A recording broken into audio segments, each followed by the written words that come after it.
Bismillahirrahmanirrahim. Assalamualaikum warahmatullahi wabarakatuh. Hadirin wal hadirat yang sangat dimuliakan Allah Subhanahu wa taala. Semoga kita semua termasuk umat yang selalu dalam keadaan beruntung, sehat walafiat di mata Allah Subhanahu wa taala. Karena ciri-ciri orang yang beriman adalah selalu mensyukuri nikmat yang Allah berikan dan selalu bersabar atas semua ujian yang Allah berikan kepada kita.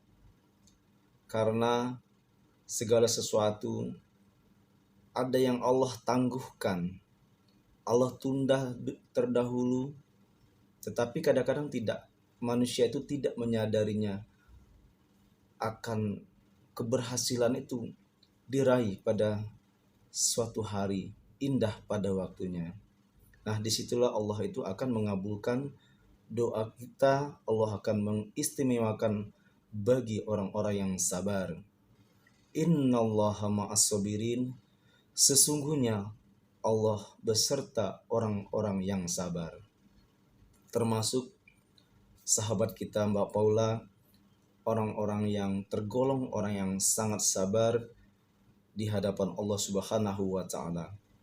Karena terbukti Mbak Paula dalam kondisi apapun selalu merindukan anaknya. Walaupun jauh, sedang berada melaksanakan pekerjaan di Belanda, di Amsterdam, dan dimanapun, selalu rindu akan buah hatinya. Nah, kita pun siapa yang tidak merasa, ya, mungkin perasaan sama, mau bapak-bapak, mau ibu-ibu kah, pasti akan merasa rasa hibah dan sedih atau rasa haru seperti itu kita melihat apabila Mbak Paula sedang merindukan anaknya, bahkan kalau saat ketemu anaknya juga mencium kening ibunya, mencium ibu seperti itu. Karena memang anak-anak yang sangat relatif usia yang sangat kecil itu tidak bisa jauh dari ibunya. Kita semua mendoakan semoga keluarga ini, Mas Baim dan Mbak Paula, semakin sukses, jaya selalu, Allah berikan keputusan yang terbaik, dan semoga mereka selalu dalam kesabaran. Dan kita selalu mendoakan semoga Mbak Paula cepat bersama kedua putranya, Ananda Kiano dan Kenzo. Semoga ya, semua kita para sahabat selalu mendoakan sahabat Paula ini tetap segera untuk bersama kedua putranya ini. Kenapa? Karena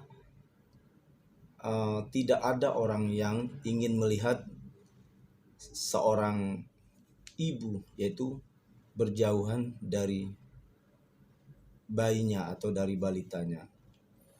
Karena ini akan sangat menjadi suatu perasaan bersama, akan menjadi sukacita bersama melihat ada di sekitar kita yang menjadi perhatian seseorang yang jauh dari putranya atau jauh dari bayinya atau balitanya, karena memang masih tergolong balita.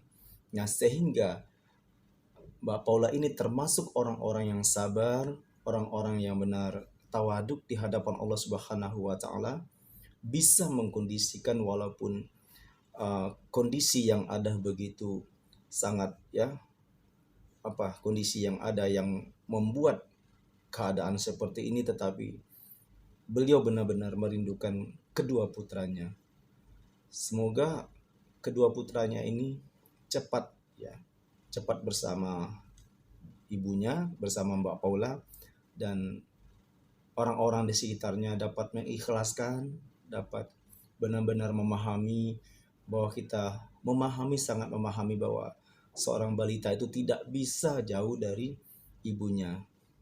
Apalagi ibunya masih ada, ibunya masih sehat, kecuali kalau memang ibunya dipanggil oleh Allah Subhanahu wa taala seseorang misalnya, itu sudah takdir. Cuman kalau kita masih berada di kondisi fisik kita ada di dunia, di alam yang fanah ini, alangkah bagusnya eh, ya balita manapun yang ada di muka bumi ini harus digabungkan sama ibu yang melahirkannya, digabungkan kepada sama saudara-saudaranya seperti itu. Karena doa ibu itu tiada tara, tiada perantara. Doa ibu itu langsung diterima oleh Allah Subhanahu wa taala. Begitu dekatnya seorang anak itu terhadap ibunya, ibu yang melahirkan. Jangankan ibu yang melahirkan, orang yang membesarkan seorang balita aja, seorang bayi, itu saja doanya juga sampai kepada Allah Subhanahu wa taala, langsung sampai kepada Allah Subhanahu wa taala. Jadi kasih seorang ibu, ibu guru, ibu yang membesarkan, ibu yang melahirkan, yang namanya ibu, orang tua yang mendidik seorang anak itu sangat diterima, doanya diterima langsung oleh Allah Subhanahu wa taala. Karena kondisi psikis, kondisi sosial yang seperti ini, jadi tiada perantara bahwa memang dimanapun balita yang ada di muka bumi ini, apalagi dia masih balita, itu tetap selalu harus bersama ibunya, harus bersama ibunya. Banyak kejadian-kejadian yang ada di negeri kita yang tercinta ini pada akhir-akhir ini, seorang balita terjadi di mana misalnya kan uh, banyak sekali kejadian-kejadian yang sangat mengenaskan, bukan hanya terjadi kepada Mbak Paula, juga ada juga terjadi oleh uh, di daerah Bangka Belitung kalau nggak salah, itu ada seorang ibu ya disekap di salah satu kandang. Nah, ini luar biasa juga terjadi tindakan-tindakan tindak-tindakan kejahatan yang merajalela. Jadi kalau kita melihat suatu balita dengan seorang ibu, terjadi suatu yang sangat menyedihkan, itu kita jauh rasa dan merasa haru. Jadi itu saja, karena agama Islam itu selalu mengajarkan, ya, semua agama di muka bumi ini selalu memberikan fatwa-fatwa yang baik, mengajarkan kedamaian, menghindari konflik, dan selalu untuk belajar untuk memberikan kesabaran pada diri masing-masing. Jangan lupa ya selalu subscribe channel YouTube kami, Dr. Julian Azhari, dan bantu komen, bantu share channel YouTube kami ini, channel Dr. Julian Azhari tentunya. Karena disinilah tempat kita sharing, disinilah tempat kita untuk melakukan suatu novelty, terobosan-terobosan, memberikan solusi kepada saudara-saudara kita yang sedang ditimpa musibah, sedang mengalami cobaan yang sangat berat. Di sini tempat channel YouTube kita ini untuk memberikan peluang dan solusi-solusi yang terbaik